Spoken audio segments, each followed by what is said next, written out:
Terkenal lagi, Mahat Al Zaitun, salah satu pesantren terbesar se-Asia Tenggara. Terkenal karena berita bagus? No, tapi karena berita miring, selalu. Tetapi ada sebetulnya yang menurut saya jauh lebih berbahaya, jauh lebih mengerikan dari apa yang kita bayangkan tentang Al Zaitun. Ya betul, yaitu NII. Ya, beberapa hari ini masih viral ya tentang Ponpes Al Zaitun. Kali ini saya membawakan video dari alumni alma mater Ponpes Al Zaitun sendiri. Bagaimana sih sebenarnya di Al Zaitun itu? Ya, di sini kita tidak berkomentar. Bukan saya yang berkomentar, tapi dari alumninya sendiri. Baik, kita langsung saja melihat video ini. Simaklah sampai selesai. Terkenal lagi, Mahat Al Zaitun, salah satu pesantren terbesar se-Asia Tenggara. Terkenal karena berita bagus? No, tapi karena berita miring, selalu. Beberapa hari ini kita dihebohkan oleh berita ini. Sudah banyak perdebatan tentang berita ini di media sosial. Walaupun udah ada official jawabannya dari Mahat Al Zaitun sendiri. Tetapi menurut kami sebagai alumni itu belum memenuhi jawaban. Karena satu, sebaik-baiknya soft wanita adalah di paling belakang dan sebaik-baiknya soft laki-laki adalah di paling depan. Kenapa kalau ada pilihan terbaik, kenapa pilih yang dibolehkan atau makruh? Satu. Dua, mengapa softnya jarang-jarang sedangkan dianjurkan ketika sholat berjamaah soft itu harus rapat dan lurus agar sempurnanya sholat? Oke, jawabannya karena masih mempraktekkan protokol COVID-19. By the way, kita hargain jawaban itu. Tapi, kenapa waktu sholat softnya jarang-jarang, tapi setelah sholat ada acara makan-makan, tapi rapat-rapat? Lebih penting manakah? Sholat atau makan-makan? Tiga, kalau kalian perhatikan ada satu orang ketika sholat berjamaah, ada satu orang yang duduk, yaitu beliau adalah CH Simanulang, yaitu orang Kristiani. Kenapa mesti ada di situ? Toleransikah? Emang harus begitu banget ya? Oke. Kami sebagai alumni sebenarnya juga terbebani dengan hal-hal seperti ini. Ya karena kami alumni Al Zaitun ini ya punya ikatan seenggaknya dengan Al Zaitun ya. Karena itu alma mater kami.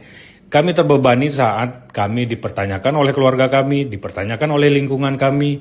Yang sebetulnya berita-berita tentang miring yang seperti ini, itu udah ada dari dulu. Dan itu terus-terus ditanyakan ketika Al Zaitun terkenal seperti saat ini.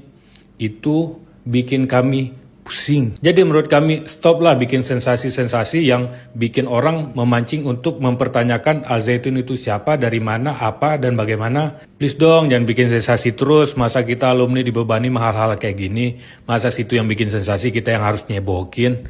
Thank you. Nah, waktu kami santri dulu di sana, ada istilah orang dalam dan orang luar, atau santri dalam atau santri luar. Nah, mereka itu yang santri dalam biasanya didominasi oleh koordinator Jabodetabek atau Jawa Barat Selatan dan Jawa Barat Selatan. Nah, mereka ngerti banget itu apa istilah dari orang dalam. Nah, menurut mereka, orang dalam itu adalah apa nih itu, tukang bakso ya? Ya, tukang bakso. Ya, bakso ya. Ya, bahas ini jadi ada tukang bakso bawa hati lagi kayaknya, guys. Alumni dari Al Zaitun sendiri saja heran, apalagi orang yang di luar Al Zaitun. Ya contohnya seperti saya, di luar dari Al Zaitun, ya jelas-jelas heran gitu ya. Betul nggak? Betul kan? Nah, apakah Al Zaitun ini terkait dengan NII? Coba kita dengar keterangan dari Bapak ini. Memang pesantren termegah di Asia, berdiri di atas lahan 1.200 hektar, itu di Indramayu, dan 200 hektar diantaranya digunakan untuk pendidikan. Tetapi sebetulnya Al Zaitun ini bukan tentang sholat Id yang viral kemarin, juga bukan tentang sholat Jumat dan azan Jumat yang sekarang kita lihat, bukan. Tetapi ada sebetulnya yang menurut saya jauh lebih berbahaya, jauh lebih mengerikan dari apa yang kita bayangkan tentang Al Zaitun. Ya betul, yaitu NII, Negara Islam Indonesia.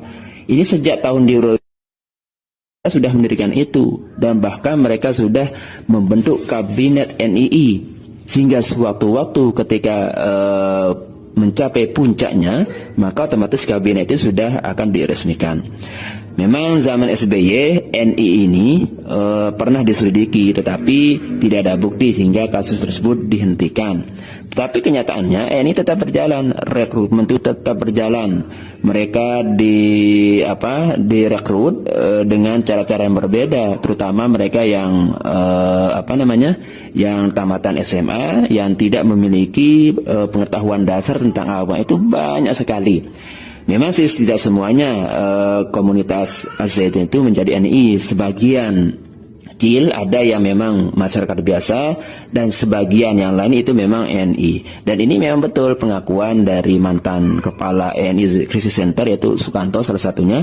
Dan kebetulan pada saat itu saya ikuti seminarnya yaitu kantor NI di Jogja dulu sekitar tahun 2011.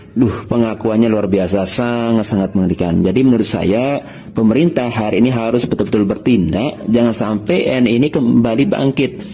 Ya, mereka mungkin bisa saja bertakiyah bersembunyi, tetapi gerakan di bawah tanahnya sungguh-sungguh mengerikan. Jadi menurut saya pemerintah dalam hal ini harus bertindak cepat, termasuk MUI setempat. Memang MUI setempat Indramayu ini mengatakan dia kewalahan karena sulit untuk mengidentifikasi apakah ini benar atau tidak. Tetapi yang jelas lambat laun kalau ini Az-Zaitun ini tidak ditangani secara cepat, maka lihat saja nanti banyak orang-orang yang terutama mereka yang atas nama jihad itu jelas bergabung dengan NI yang ada di Az-Zaitun ini. Kalau sudah runtuh di kudeta bagaimana? Maka saya kira penting untuk betul-betul mengevaluasi, terutama dari Kemenak, mengevaluasi seluruh pesantren wabil khusus Az-Zaitun ini ya agar tidak terjadi hal-hal yang kita inginkan. Isu NII di Ponpes Al-Zaitun ternyata benar ya, sebagian memang NII gitu. Itu menurut dari Bapak tadi. Nah, kalau menurut orang yang di luar Al-Zaitun sendiri, tetapi dia pernah ke Ponpes Al-Zaitun, bagaimana tanggapannya? Nah, ini videonya. Assalamualaikum warahmatullahi wabarakatuh. Saya ingin menjawab berkaitan dengan Pondok Pesantren Az-Zaitun. Saya memang bukan alumni Az-Zaitun, tapi beberapa kali saya pernah berkunjung ke Pondok Pesantren Az-Zaitun berkait dengan permasalahan sholat Jumat mereka dan kemudian beberapa kegiatan-kegiatan lainnya. Dan terakhir yang viral sekarang ini adalah pelaksanaan sholat Idul Fitri secara tenggang dan kemudian diikuti oleh salah satu orang yang mungkin bukan beragama Islam, lalu kemudian adanya wanita pada saf bagian pertama. Walaupun mungkin secara konteks peradaban yang dianut oleh Az-Zaitun itu adalah bagian daripada khilafiyah, tapi seharusnya Az-Zaitun juga beradaptasi dengan hal-hal yang berkaitan dengan pendapat para jumhur ulama. Jangan semaunya Az-Zaitun, karena berkaitan dengan fikih itu harus diikuti dengan pendapat ulama-ulama lainnya. Artinya secara kualitatif, secara kualitas ajaran agama kita bisa terjaga dengan sempurna, bukan hanya karena inginnya Az-Zaitun. Karena yang terjadi hanyalah kemauan hawa nafsu. Seperti yang kita lihat sekarang ini. Toleransi ya boleh toleransi, tapi jangan sampai kemudian kebablasan. Apakah kemudian mentang-mentang kita bertoleransi kemudian kita ikut-ikutan ibadah mereka? Sedangkan Rasulullah SAW sendiri pernah diajak untuk beribadah seperti apa yang mereka lakukan, dan mereka pun berjanji akan mengikuti apa yang dilakukan Rasulullah SAW. Sampai kemudian akhirnya turun ayat lakum dinukum waliyadin, untukmu agamamu, untukku agamaku. Jadi berkaitan dengan ubudiyah, berkaitan dengan ibadah tidak ada toleransi. Adapun yang berkaitan dengan muamalah, transaksi, jual beli segala macam, silahkan saja kalau memang itu dianggap perlu. Tapi yang berkaitan dengan ubudiyah, Az-Zaitun jangan coba-coba memasuki ranah syariat yang sudah bersifat tetap hukumnya.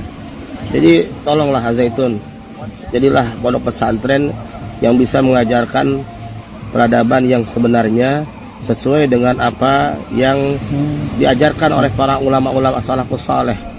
Jangan mentang-mentang bagus bangunannya, jangan mentang-mentang hebat bangunan fisiknya, lalu kemudian tidak mengindahkan pendapat ulama-ulama yang memang sudah terbukti kesolehan mereka dan kepiawaian mereka dalam ilmu fikih dan ilmu tafsir dan sebagainya. Nah, itulah komentar ya dari alumni Al Zaitun sendiri dan beberapa orang yang saya tampilkan. Lalu bagaimana pendapat Anda? Silakan berkomentar di kolom komentar ya. Saya tidak mengomentari hal ini, tetapi saya ingin melihat dari pendapat Anda semuanya di kolom komentar. Baik, saya tunggu ya.